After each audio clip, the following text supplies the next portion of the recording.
Ini Pak Ustaz. Dr. Richard percaya sihir nggak? Tidak. Oke. Itu dulu pondasi dasarnya. Nah, Karena memang sudah dasarnya nggak percaya.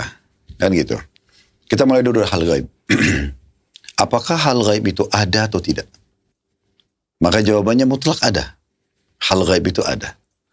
Makanya Allah memuji dalam surah Al-Baqarah orang yang mengimani hal yang gaib. Alladzina yu'minuna bil gaib.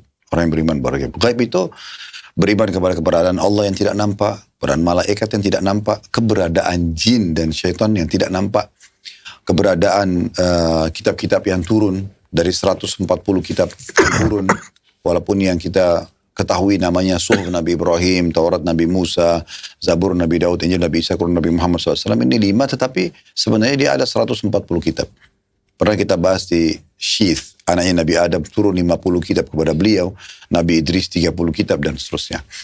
Para nabi-nabi, 124 ribu nabi dan rasul, ada 315 rasul. Itu yang disebut namanya dalam Al-Quran cuma 25. Sehingga masih banyak yang gaib buat kita nggak tahu. Hari kiamat kita tidak tahu.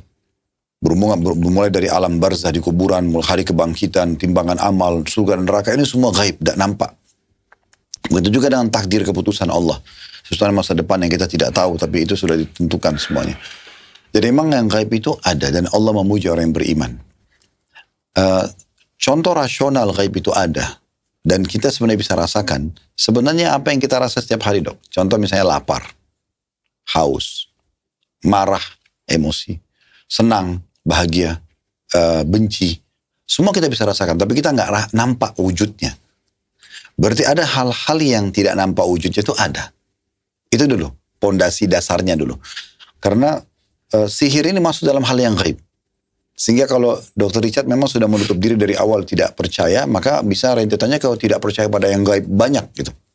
Ya, ini berbahaya nanti karena rentetannya maka nanti pertanyaan selanjutnya, kalau gitu malaikat juga tidak ada. Karena pendamping manusia ada yang malaikat, ada yang jin, ada yang setan. Maka ini harus diperbaikin dulu. Itu yang pertama. Yang kedua, kita kan tidak menutup diri, Dok, sebagai seorang pelajar lah ya, atau terpelajar tepatnya, bahwasanya ilmu pengetahuan terus berkembang.